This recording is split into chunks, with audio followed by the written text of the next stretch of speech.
Hi good morning. അപ്പോൾ നമുക്കിന്ന് വളരെ ഈസി ആയിട്ട് ചെയ്യാൻ പറ്റിയൊരു സ്നാക്ക് റെഡിയാക്കിയാലോ. അവലും ശർക്കരയൊക്കെ ഉപയോഗിച്ചാണ് നമ്മൾ ഈ ഒരു സ്നാക്ക് ഉണ്ടാക്കുന്നത്. പക്ഷേ മധുരം എന്ന് പറയുന്നത് വളരെ കുറവായിരിക്കും കേട്ടോ. കുട്ടികൾക്കൊക്കെ കൊടുക്കാനാണെങ്കിൽ നിങ്ങൾ കുറച്ചുകൂടി മധുരം ചേർക്കേണ്ടി വരും. വലിയ ആളുകൾക്കാണെങ്കിൽ ഒരുപാട് മധുരം വേണ്ട.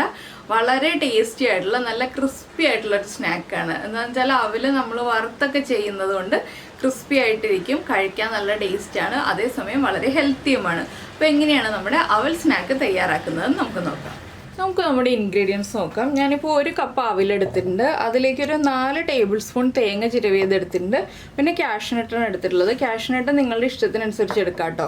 പിന്നെ വേണ്ടത് ശർക്കരയാണ്. അത് നമ്മുടെ മധുരത്തിനനുസരിച്ച് എടുക്കുക. ഞാനിപ്പോൾ 1.5 ടേബിൾ സ്പൂണാണ് ശർക്കര ചേർക്കാൻ പോകുന്നത്. കൂടുതൽ മധുരം വേണമെന്നുണ്ടെങ്കിൽ കൂടുതൽ ചേർക്കാം. പിന്നെ ഏലക്കപ്പൊടിയാണ്. അപ്പോൾ ആദ്യം നമുക്ക് ഈ അവിലൊന്ന് ഡ്രൈ റോസ്റ്റ് ചെയ്തെടുക്കണം. അതിനുശേഷം ബാക്കിയുള്ളതൊക്കെ നമുക്കൊന്ന് നെയ്യിൽ ഫ്രൈ ചെയ്തെടുക്കണം. അപ്പോൾ നമുക്ക് ആദ്യം പാൻ ചൂടാക്കിയിട്ട് അവിൽ ഡ്രൈ റോസ്റ്റ് ചെയ്തെടുക്കാം. അപ്പോൾ നമ്മുടെ പാൻ ചൂടായി വന്നിട്ടുണ്ട്. അവിലിട്ട് കൊടുക്കുകയാണ്. ഇത് നമുക്ക് വൈറ്റ് അവിലെടുക്കാം, ഇതുപോലെ കട്ടിയുള്ള അവിലെടുക്കാം, ഇല്ലെങ്കിൽ നൈസായിട്ടുള്ള അവിലെടുക്കാം. ഞാനിപ്പോൾ കട്ടിയുള്ള അവിലെടുത്തേ ഉള്ളൂ. ഇനിയിപ്പോൾ നമുക്കിതൊന്ന് ഇളക്കി കൊടുക്കാം. നമ്മുടെ അവിൽ മിൽക്കിൻ്റെ ആ ഒരു പാകത്തിലൊന്നും ആവണ്ട കേട്ടോ. അവിലൊന്ന് ചൂടായി ഒന്ന് ക്രിസ്പി ആയി വന്നാൽ മതി. ഒരുപാട് അങ്ങോട്ട് മൊരിഞ്ഞു പോകണ്ട.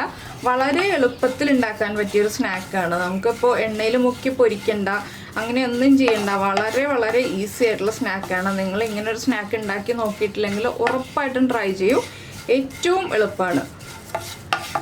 അപ്പോൾ അവൽ വിളയിച്ചതൊന്നല്ല, പക്ഷെ അവിൽ വിളയിച്ചതിനോട് ഏകദേശം സാമ്യം തോന്നുന്ന വളരെ ഫാസ്റ്റായിട്ട് റെഡിയാക്കാൻ പറ്റുന്ന. അവിൽ വിളയിച്ചതെന്ന് പറഞ്ഞിട്ടുണ്ടെങ്കിൽ നമുക്ക് കുറച്ച് ദിവസം സ്റ്റോർ ചെയ്ത് വെക്കാൻ പറ്റുന്നതല്ല. ഇത് ഇന്നുണ്ടാക്കിയാലും നാളെ വരെ നമുക്ക് സ്റ്റോർ ചെയ്ത് വെക്കാൻ പറ്റുള്ളൂ. അതിൽ കൂടുതൽ സ്റ്റോർ ചെയ്ത് വെക്കാൻ പറ്റില്ല.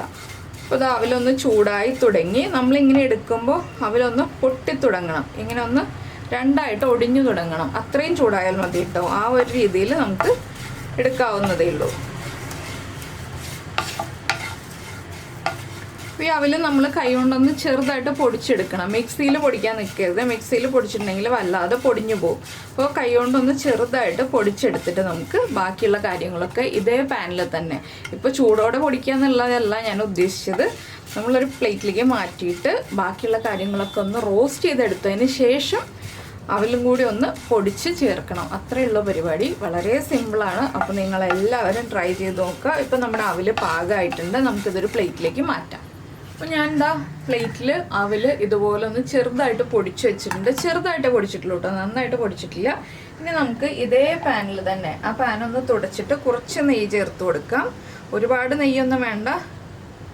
1 ടേബിൾ സ്പൂൺ നെയ്യ് ചേർത്തിട്ടുണ്ട്. നെയ്യൊന്ന് മെൽറ്റായി തുടങ്ങുമ്പോൾ ഇതിലേക്ക് നമുക്ക് കാഷ്നട്ട് ചേർക്കാം. കാഷ്നട്ടൊക്കെ നിങ്ങളുടെ ഇഷ്ടത്തിന് ചേർത്താൽ മതി കേട്ടോ. ഒരുപാടൊന്നും വേണ്ട. നമ്മൾ ചെറിയ ക്വാണ്ടിറ്റിയല്ലേ ചെയ്യുന്നുള്ളൂ. കാഷ്നട്ട് ചേർത്തിട്ട് ഒന്ന് ഇളക്കി കൊടുക്കുക. കാഷ്നട്ടിൻ്റെ കളറൊന്ന് മാറി വരണ്ട. ചെറുതായിട്ടൊന്ന് ചൂടായി തുടങ്ങിയാൽ മതി. ഇതൊക്കെ നമ്മുടെ കുട്ടികൾ സ്കൂൾ വിട്ട് വരുമ്പോൾ വളരെ പെട്ടെന്ന് ഉണ്ടാക്കാൻ പറ്റിയ സ്നാക്സാണ് കേട്ടോ. അപ്പോൾ കാഷ്നട്ട് ചൂടായി തുടങ്ങുമ്പോൾ തന്നെ നമുക്ക് തേങ്ങ ചേർത്ത് കൊടുക്കാം. തേങ്ങ കൂടുതൽ ഇഷ്ടമാണെങ്കിൽ കൂടുതൽ ചേർക്കാം. അധികം താല്പര്യമില്ലെങ്കിൽ കുറച്ച് ചേർത്താൽ മതി. തേങ്ങ ചേർത്തിട്ട് നന്നായിട്ടൊന്ന് ഇളക്കുക. ഇത് ശർക്കര പാനിയായിട്ട് ചേർക്കുന്നതിനേക്കാൾ നല്ലത് ശർക്കര പൊടിച്ച് തന്നെ ചേർക്കുന്നതാണ്. ഇപ്പോൾ നമ്മുടെ തേങ്ങയും ഒന്ന് ചൂടായി വന്നിട്ടുണ്ട്. ഇത്രയും മതി. ഇനി നമുക്കിതിലേക്ക് ഫ്ലെയിം കുറച്ച് വെച്ചിട്ട് കുറച്ച് ശർക്കര, നിങ്ങളുടെ മധുരത്തിനനുസരിച്ച് കുറച്ച് ശർക്കര ചേർത്ത് കൊടുക്കാം. അവിലിനും തേങ്ങയ്ക്കും എല്ലാം ആവശ്യമായിട്ടുള്ള കുറച്ച് ശർക്കര ചേർക്കാം. ഞാനിപ്പോൾ വളരെ ചെറിയ അളവിൽ ശർക്കര ചേർത്തിട്ടുള്ളൂ. എന്താണെന്ന് വെച്ചാൽ നമ്മൾ ഏലക്ക പഞ്ചസാര ചേർത്താണ് പൊടിച്ചിട്ടുള്ളത്. അതുകൊണ്ടാണ് വളരെ കുറച്ച് ശർക്കര ചേർത്തത്.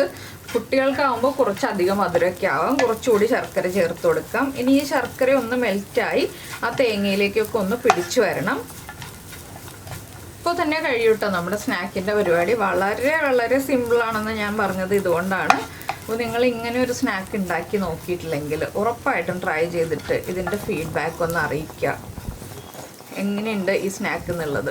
അപ്പോൾ നമ്മുടെ ശർക്കരയൊക്കെ ഒന്ന് മെൽറ്റായി തുടങ്ങുന്നുണ്ട്. മെൽറ്റാവാതെ വരുന്ന പീസുകളൊക്കെ ഒന്ന് പതുക്കെ പ്രസ് ചെയ്ത് കൊടുക്കുക. ഇനി നമുക്കിതിലേക്ക് നമ്മൾ പൊടിച്ചു വെച്ചിരിക്കുന്ന അവിലും കൂടി ചേർത്ത് കൊടുക്കുക. ഇത് ചെറിയ ഫ്ലെയിമിൽ വെച്ചിട്ടും ചെയ്യാം, ഹൈ ഫ്ലെയിമിൽ വെച്ചിട്ടും ചെയ്യാം. ചെറിയ ബർണറിലായിരിക്കണം കേട്ടോ, വലിയ ബർണറിൽ വെച്ചിട്ട് ചെയ്യരുത്. ഇനി നമുക്ക് ഇതിലേക്ക് ചേർക്കാനുള്ളത് ഒരു കാര്യവും കൂടി ഉണ്ട്.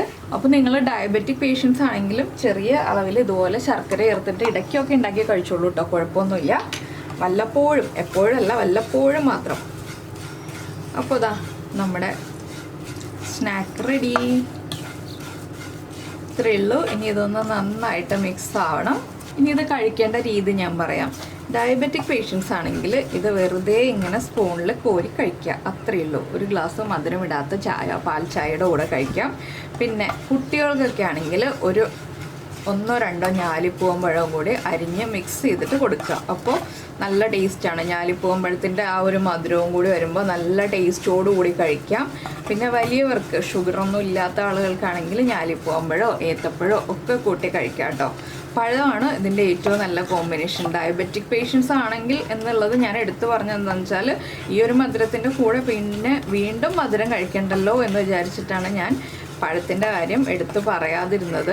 ഡയബറ്റിക് പേഷ്യൻസ് മധുരം കഴിക്കുമ്പോൾ പിന്നെ പഴം കഴിക്കണ്ട, ബാക്കിയുള്ളവർക്കൊക്കെ പഴം കഴിക്കാം. അപ്പോൾ ഇത്രയേ ഉള്ളൂ പരിപാടി. അപ്പോൾ എല്ലാവർക്കും ഈ ഒരു വീഡിയോ ഇഷ്ടമായി എന്ന് വിചാരിക്കുന്നു. ഇഷ്ടമായിട്ടുണ്ടെങ്കിൽ ഒന്ന് ലൈക്ക് ചെയ്യാനും അതുപോലെ തന്നെ നമ്മുടെ വീഡിയോയുടെ താഴെ ഈ വീഡിയോ ഇഷ്ടമായോ ഇല്ലയോ എന്നൊന്ന് കമൻറ്റ് ചെയ്യാനും മറന്നു പോരുതേ.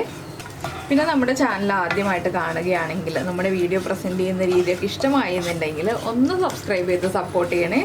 അപ്പോൾ നമുക്ക് നമ്മുടെ അടുത്ത റെസിപ്പിയുമായിട്ട് അടുത്ത ദിവസം വീണ്ടും കാണാം.